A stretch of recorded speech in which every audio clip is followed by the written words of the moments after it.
Por que os tubarões têm medo dos golfinhos? E por que no rio Amazonas não existe ponte? E por que a NASA nunca mais voltou para a Lua? Será que eles encontraram algo lá que eles preferiram nunca mais mexer? Bom, é isso e muito mais que vamos ver aqui no vídeo de hoje. Tá começando mais um VS Responde. Se inscreva no canal se não é inscrito e, como de costume, vai deixar logo o seu joinha. Se tiver alguma pergunta e quer aparecer aqui no próximo VS Responde, pode deixar aqui embaixo a sua pergunta usando uma hashtag como, onde, por quê. E agora vamos para o vídeo, puxa a vinheta.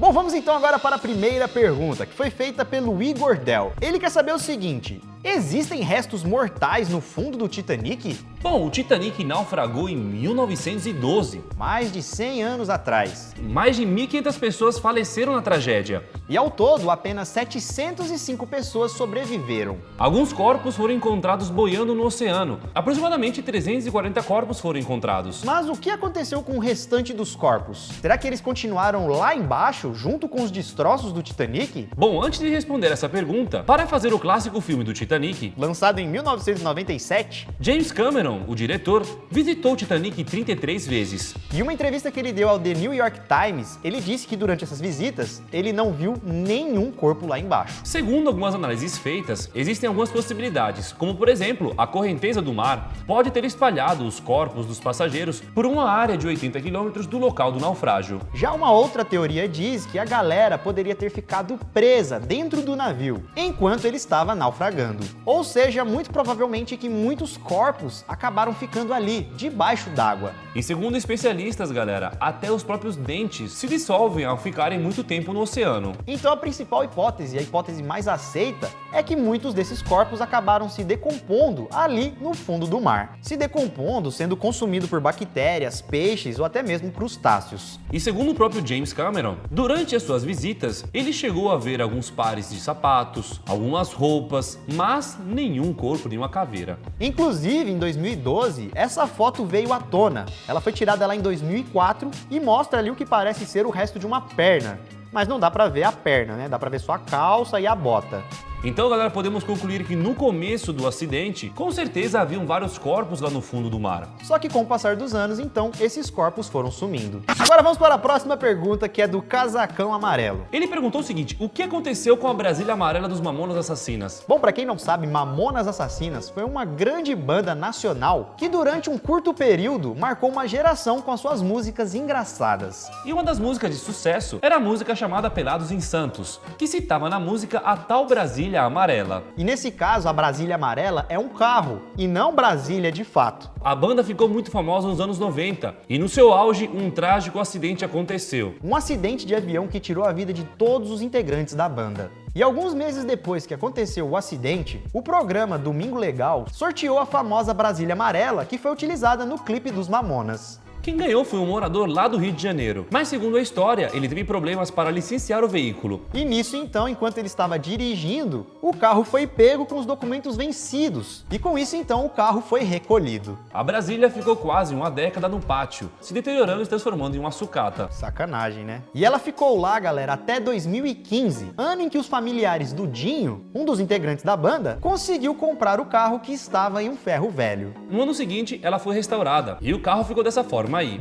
Bonitão, hein? Zerado. E atualmente a famosa Brasília Amarela do clipe dos Mamonas pertence ao pai de Dinho. E o veículo sempre aparece em eventos e exposições quando pode. E, inclusive, esse mesmo carro foi usado no filme Mamonas Assassinas, O Impossível Não Existe. Filme que ainda vai ser lançado em 2024. Eu cheguei a conhecer a réplica também, que também foi assinada pela família, lá em Foz do Iguaçu. Muito irada. É um museu que tem? Um museu dos carros. Bom, agora vamos para a próxima pergunta, que foi feita pelo Kryptonita. Ele quer saber o seguinte: o que é Solana? A Solana é a plataforma blockchain e cripto com o melhor suporte para aplicativos descentralizados e projetos criptos de larga escala. E se você, assim como nós, vive na internet, estuda e empreende na web, principalmente na construção da Web3, a Solana convida você para uma oportunidade única. Isso porque você pode receber um apoio de 5 milhões de reais em premiações e capital para o seu projeto. Imagina você conseguir uma parceria e um financiamento da Solana Foundation para o seu projeto. Pois Pois é, galera, a maior competição de startup, de empreendedores, produtores e hackers do mundo da Web3 está com as portas abertas e você pode fazer parte de tudo isso. Solana está te chamando para participar, competir e aprender com os melhores builders do mundo. E o próximo Hackathon da Solana, que é esse grande evento, essa grande competição que vai rolar, será o Hyperdrive, que inclusive já distribuiu mais de 600 milhões de dólares em prêmios e investimentos.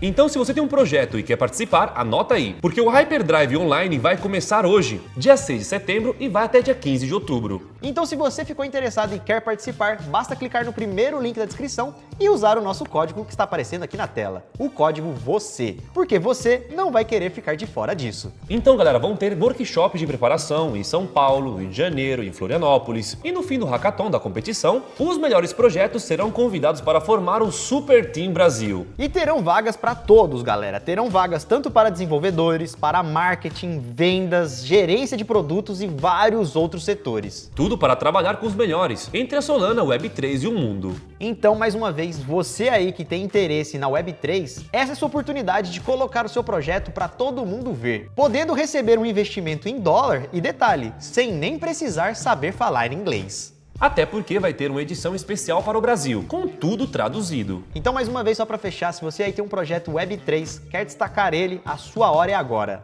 Não custa nada, é só clicar no link na descrição, usar o nosso código para se inscrever e aproveite dessa oportunidade maravilhosa. Vai que você ganha esse investimento aí. Pois essa é a sua oportunidade de receber e participar do melhor e maior hackathon de Web3 do planeta. E depois que der certo, você avisa pra gente, viu? Pra gente comemorar junto. Bom, agora vamos para a próxima pergunta, mas antes, se você aí não deixou o like ainda, deixa o seu like aqui embaixo. Aproveita também que se tiver alguma pergunta, tiver alguma dúvida aí, deixa aqui nos comentários que em breve você pode aparecer aqui no canal. E agora então vamos para a pergunta do Luciano Salgado, que perguntou por que o Rio Amazonas não tem ponte? O Rio Amazonas, para quem não sabe, é o segundo maior rio do mundo, com aproximadamente 6.400 quilômetros de extensão. Ficando atrás apenas do Rio Nilo, que tem 6.650 quilômetros. E mesmo o Rio Amazonas sendo tão grande, ele não tem nenhuma ponte. Tá, o primeiro motivo para isso seria a dificuldade em construir pontes no ambiente em que o rio se encontra. Isso porque a Amazônia tem pântanos bem extensos e bastante solos moles. E para então conseguir sustentar uma ponte nesse terreno,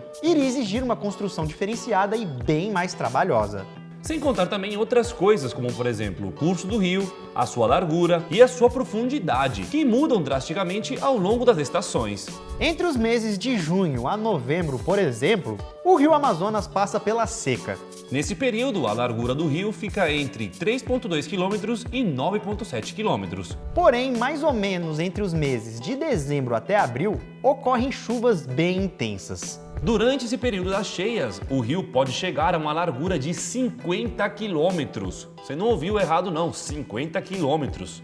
E essas chuvas são tão intensas e fortes que a profundidade do rio também aumentam nesses períodos, subindo quase 15 metros de altura. E galera, 15 metros de altura é muita coisa, equivale a mais ou menos um prédio de 5 andares. Então pensa, eles teriam que fazer uma ponte que sobe e desce de acordo com a profundidade do rio. E estica também, né? É, então. Que ponte é essa? Sabe? Ou ela já seria muito gigante, grande fazendo e um alta, arco, né? é. Calculando tudo isso aí que pode acontecer. Ou seja, se existisse alguma ponte ali no Rio Amazonas, ela deveria ser enorme. Para conseguir aguentar o tamanho do rio nas temporadas de chuva. E fizeram até um cálculo para vocês verem que em seu ponto mais amplo, ela precisaria ser 17 vezes mais longa do que a ponte da Golden Gate lá em São Francisco. Sem contar também que uma ponte dessa seria bem cara, né? Ó, pra vocês terem uma ideia, em 2010 foi construída uma ponte lá em cima do Rio Negro, um dos afluentes do Amazonas. A ponte tinha 3,6 quilômetros de extensão, tá? Conecta ali os municípios de Manaus e Iranduba. E para fazer foram investidos 1 bilhão e 100 milhões de reais. É dinheiro para uma ponte, hein?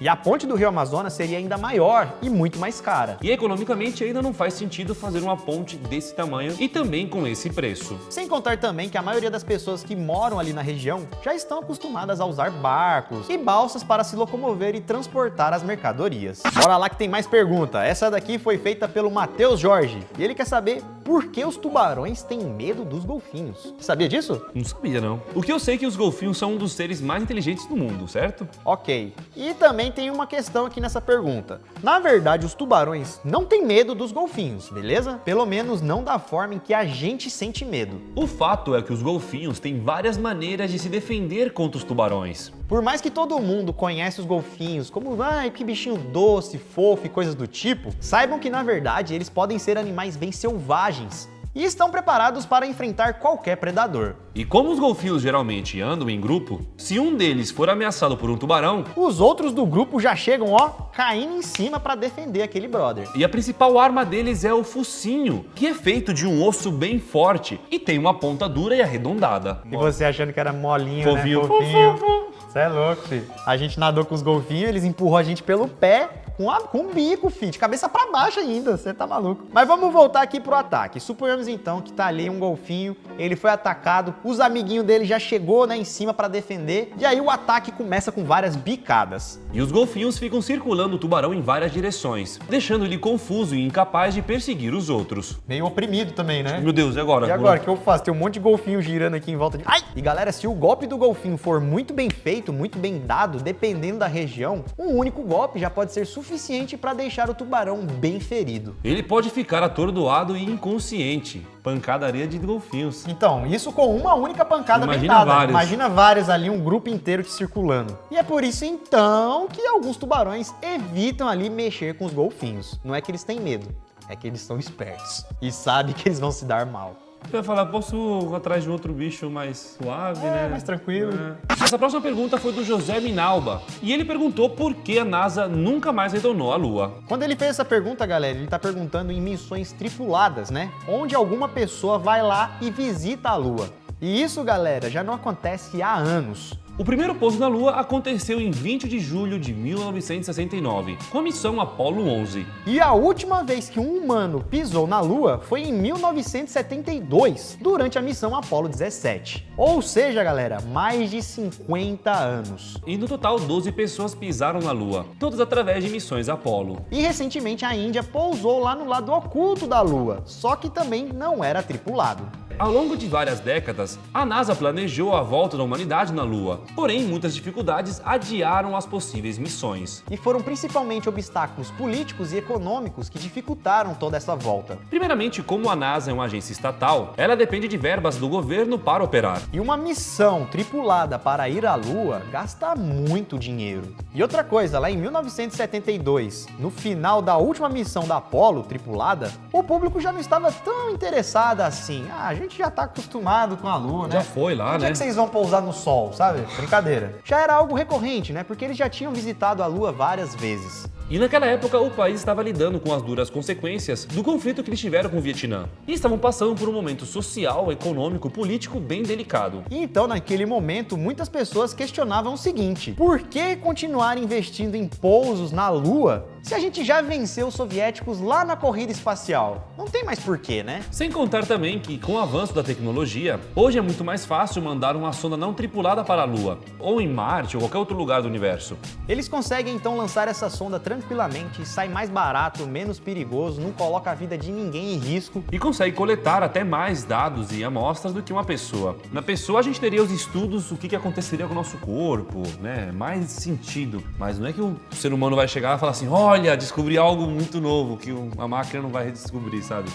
Hoje, galera, temos muitas informações do universo afora que foram coletadas usando apenas robôs. Tá, mas mesmo assim, é legal o lance do homem pisar lá. O homem não, né? O humano, mulher, que seja. É legal isso acontecer. Nunca mais vai ter uma pessoa que vai visitar a Lua, então, porque já existe robôs? Galera, parece que vai acontecer de novo. Existe um projeto da NASA chamado Artemis 2 que pretende levar pessoas para a Lua. Tava programado para 2024 a Artemis 2 pousar na Lua, porém, ainda não tá na hora, eles ainda não estão preparados o suficientes para fazer esse pouso tripulado. Como é um projeto novo, uma tecnologia nova e tudo mais, eles estão fazendo essas missões em volta da Lua antes para coletar informações, coletar todos os dados, todos os possíveis problemas. E assim, daqui a, sei lá, alguns anos, eles podem lançar a Artemis 3, Ou 4, 12, sei né? lá. Igual Apollo 11, né? Vai que tem Artemis 11. E aí sim, mais uma vez, alguém vai pisar na Lua. Então podemos dizer que isso pode acontecer nos próximos anos. Tava marcado para 2024, mano. Mas acho que adiaram já, né? Então Adiaram, vamos ver. adiaram. Porque ainda não estão preparados para voltar lá. E galera, a próxima pergunta vai ficar para o próximo vídeo, então já aproveite e comente aqui embaixo, porque quem sabe a sua pergunta não seja escolhida. Faça uma pergunta bem interessante, aquela pergunta que você tá tomando banho e te estoura o miolo, sabe? Caraca, aquela ideia,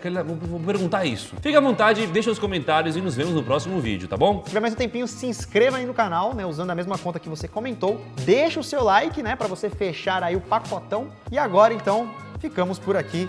Se tiver mais algum tempo, veja outros vídeos que estão aqui na tela. Isso. Ou aguarde o próximo que vai sair aqui no canal, galera. Valeu, galera. Nós ficamos por aqui. Isso tudo, pessoal. Valeu. Por que os tubarões têm medo dos golfinhos? Sabia disso? Não sabia, não. O que eu sei é que os golfinhos são um dos seres mais inteligentes do mundo, certo? Ok. E também tem uma questão aqui nessa pergunta. Na verdade, os tubarões não têm medo dos golfinhos, beleza? Pelo menos não da forma em que a gente sente medo. O fato é que os golfinhos têm várias maneiras de se defender contra os tubarões. Por mais que todo mundo conhece os golfinhos como, ai, que bichinho doce, fofo e coisas do tipo, saibam que na verdade eles podem ser animais bem selvagens e estão preparados para enfrentar qualquer predador. E a principal arma deles é o focinho, que é feito de um osso bem forte e tem uma ponta dura e arredondada. E você achando que era molinho, Fofinho, né? Fofinho. Você é louco, filho. A gente nadou com os golfinhos, eles empurram a gente pelo pé com o bico, filho, de cabeça pra baixo ainda. Você tá maluco.